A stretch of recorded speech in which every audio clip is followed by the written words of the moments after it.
ಪ್ರೀತಿಯ ಕೇಳುಗರಿಗೆ ನಮ್ಮ ಚಾನಲ್ಗೆ ಸ್ವಾಗತ. ನೀವು ನಮ್ಮ ಚಾನಲ್ಗೆ ಹೊಸಬರಾಗಿದ್ದರೆ ದಯವಿಟ್ಟು ಸಬ್ಸ್ಕ್ರೈಬ್ ಮಾಡಿಕೊಳ್ಳಿ. ರಘುನಂದನ ಕಣ್ಣು ಬಿಟ್ಟಾಗ ಆಸ್ಪತ್ರೆಯ ಬೆಡ್ ಮೇಲೆ ಮಲಗಿದ್ದ. ಮೈಥಿಲಿ ಹಾಗೂ ಅವನ ಅಮ್ಮ ಅಪ್ಪ ಪಕ್ಕದಲ್ಲಿ ಕುಳಿತಿದ್ದರು. ಮೈಥಿಲಿ, ನಾನು ಯಾಕೆ ಇಲ್ಲಿದ್ದೇನೆ? ಅಪ್ಪ, ನೀವಿಬ್ಬರು ಯಾವಾಗ ಬಂದಿರಿ ಎನ್ನುತ್ತಾ ಹೇಳಲು ಯತ್ನಿಸಿದ. ನಿಧಾನ ರಘು ಎನ್ನುತ್ತಾ ಮೈಥಿಲಿ ಅವನನ್ನ ಎತ್ತಿ ಕೂರಿಸಿದಳು. ನೆನಪಾಯಿತು, ಹೌದು, ತಾನು ಮತ್ತು ಮೈಥಿಲಿ ಬೈಕ್ನಲ್ಲಿ ಹೋಗುವಾಗ ಆಕ್ಸಿಡೆಂಟ್ ಆಗಿತ್ತು. ಮುಂದೆ ತನಗೆ ಏನೊಂದೂ ನೆನಪಿಲ್ಲ. ಮೈಥಿಲಿ, ನೀನು ಹುಷಾರಾಗಿದ್ದೀಯಾ? ನಿನಗೆ ಏನೂ ಆಗಲಿಲ್ವಾ ಎನ್ನುತ್ತಾ ಅಮ್ಮನ ಕಡೆ ನೋಡಿದ. ಅಮ್ಮನ ಕಣ್ಣಲ್ಲಿ ನೀರು ತುಂಬಿತ್ತು. ಅಮ್ಮ ಎಂದು ಪ್ರಶ್ನಾರ್ಥಕವಾಗಿ ಕಣ್ಣಲ್ಲೇ ಕೇಳಿ ಕಾಲೆತ್ತಲು ನೋಡಿದ. ಆಗಲಿಲ್ಲ. ಬ್ಯಾಂಡೇಜ್ ಸುತ್ತಿದ್ದರು. ಅಷ್ಟರಲ್ಲಿ ಡಾಕ್ಟರ್ ಬಂದರು. ಏನಾಯಿತು ನನಗೆ? ಸರಿಯಾಗಿ ಹೇಳಿ ಡಾಕ್ಟರ್ ಎಂದು ತನ್ನ ಬ್ಯಾಂಡೇಜ್ ಮಾಡಿದ ಕಾಲನ್ನೇ ನೋಡುತ್ತಾನೆ. ಏನಿಲ್ಲ, ನಿನಗೆ ಆಕ್ಸಿಡೆಂಟ್ ಆಗಿ ನಿನ್ನ ಬಲಗಾಲು ಜಜ್ಜಿ ಹೋಗಿತ್ತು. ಆಪರೇಷನ್ ಮಾಡಿ ತೆಗೆದಿದ್ದೇವೆ ಎಂದರು ಡಾಕ್ಟರ್. ಅಂದರೆ ನಾನೀಗ ಕಾಲಿಲ್ಲದ ಕುಂಟನ? ನನಗೆ ನಡೆಯಲು ಸಾಧ್ಯವಿಲ್ವಾ? ಏನು ನನ್ನ ಹಣೆ ಬರಹ ಎಂದು ಕಿರುಚಿದ. ರಘು, ನಿನಗೆ ಆಕ್ಸಿಡೆಂಟ್ ಆದಾಗ ಮೈಥಿಲಿ ಹಾಗೂ ಅವರ ತಂದೆ ಸೇರಿ ನಿನ್ನನ್ನು ಆಸ್ಪತ್ರೆಗೆ ಸೇರಿಸಿದ್ದರು. ನನಗೆ ಫೋನ್ ಮಾಡಿ ವಿಷಯ ತಿಳಿಸಿದಾಗ ನಾವಿಬ್ಬರು ಎದ್ದೇವೋ ಬಿದ್ದೇವೋ ಎಂದು ಓಡಿ ಬಂದೆ. ಪುಣ್ಯಕ್ಕೆ ಒಂದು ಕಾಲು ಹೋಗಿ ನಿನ್ನ ಜೀವ ಉಳಿದಿದೆ ಎಂದು ಭಾವುಕರಾಗಿ ನುಡಿದರು ರಘುನಂದನನ ತಂದೆ. ಅಪ್ಪ, ನಾನಿನ್ನು ಕುಂಟನ? ಒಂದೇ ಕಾಲಿನಲ್ಲಿ ನಡೆಯಬೇಕಾ ಎಂದು ನೋವಿನಿಂದ ತಂದೆಯನ್ನು ಕೇಳಿದ. ಅಲ್ಲೇ ಇದ್ದ ಡಾಕ್ಟರ್, ಏನ್ರಿ ರಘುನಂದನ್, ವಿದ್ಯಾವಂತರಾಗಿ ನೀವು ಹೀಗೆ ಹೇಳಿದರೆ ಹೇಗೆ? ವಿಜ್ಞಾನ ಎಷ್ಟು ಮುಂದುವರಿದಿದೆ. ನಿಮಗೆ ಬೇರೆ ಕಾಲು ಹಾಕ್ತೀವಿ. ಎಲ್ಲರೂ ನಡೆಯುವಂತೆ ನೀವು ನಡೆಯಬಹುದು ಎಂದರು. ರಘುನಂದನ ಅಪ್ಪ ಬೆಂಗಳೂರಿನಿಂದ 400 ಕಿಲೋಮೀಟರ್ ದೂರದ ಹಳ್ಳಿಯಲ್ಲಿ ದೊಡ್ಡ ಜಮೀನ್ದಾರರು. ರಘುನಂದನ್ ಮಾಸ್ಟರ್ ಡಿಗ್ರಿ ಮುಗಿಸಿ ಬೆಂಗಳೂರಿನಲ್ಲಿ ಕೆಲಸಕ್ಕೆ ಸೇರಿದ್ದ. ಮೈಥಿಲಿ ಅವನ ಜೊತೆಯಲ್ಲಿಯೇ ಕೆಲಸ ಮಾಡುತ್ತಿದ್ದಳು. ಅವಳು ಬೆಂಗಳೂರಿನಲ್ಲಿಯೇ ಹುಟ್ಟಿ ಬೆಳೆದವಳು. ಸಿರಿವಂತ ಕುಟುಂಬದ ಒಬ್ಬಳೇ ಮಗಳು. ರಘುನಂದನನನ್ನು ನೋಡಿದ ಕ್ಷಣವೇ ಅವನಲ್ಲಿ ಏನೋ ಸೆಳೆತ, ಮಧುರ ಭಾವನೆ.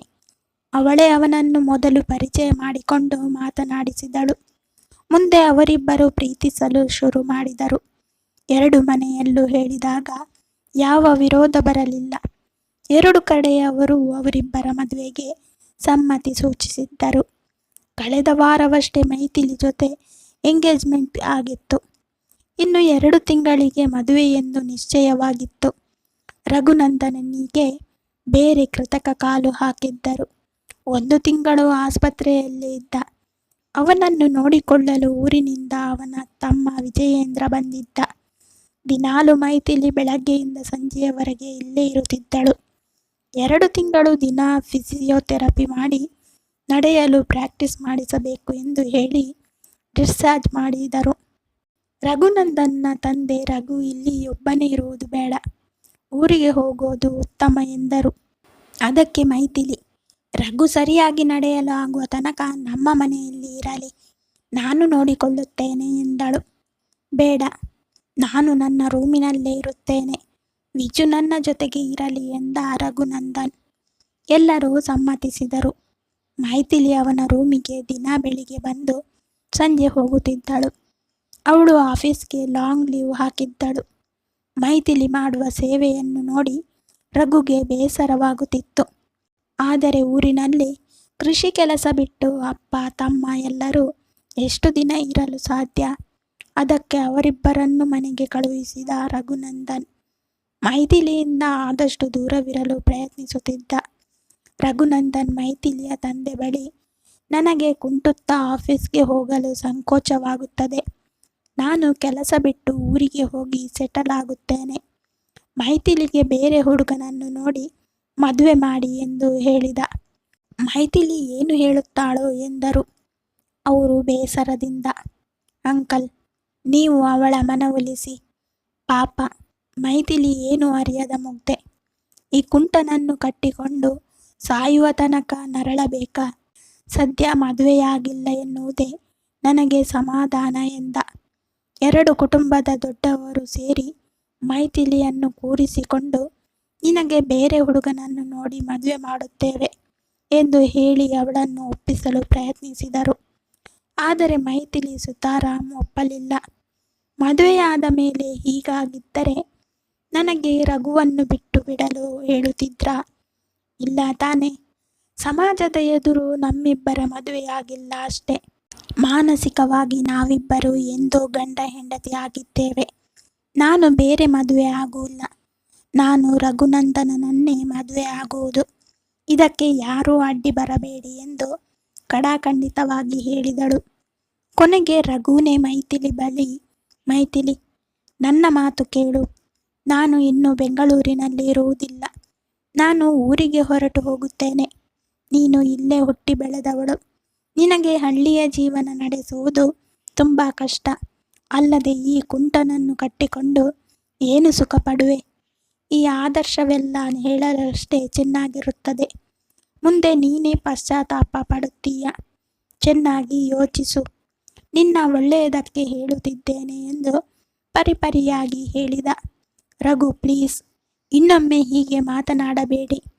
ಮಾನಸಿಕವಾಗಿ ನಮ್ಮಿಬ್ಬರ ಮದುವೆ ಎಂದೋ ಆಗಿ ಹೋಯಿತು. ಹೆಣ್ಣು ಒಬ್ಬರನ್ನು ಹೃದಯದಲ್ಲಿ ಇಟ್ಟು ಆರಾಧಿಸಿದರೆ ಅಲ್ಲಿ ಇನ್ನಾರಿಗೂ ಅವಕಾಶ ಕೊಡುವುದಿಲ್ಲ. ನನ್ನ ಹೃದಯದಲ್ಲಿ ನೀವೆಂದೋ ಸೇರಿ ಹೋಗಿದ್ದೀರಿ. ಅಲ್ಲಿ ಇನ್ನೂ ಯಾರಿಗೂ ಜಾಗವಿಲ್ಲ.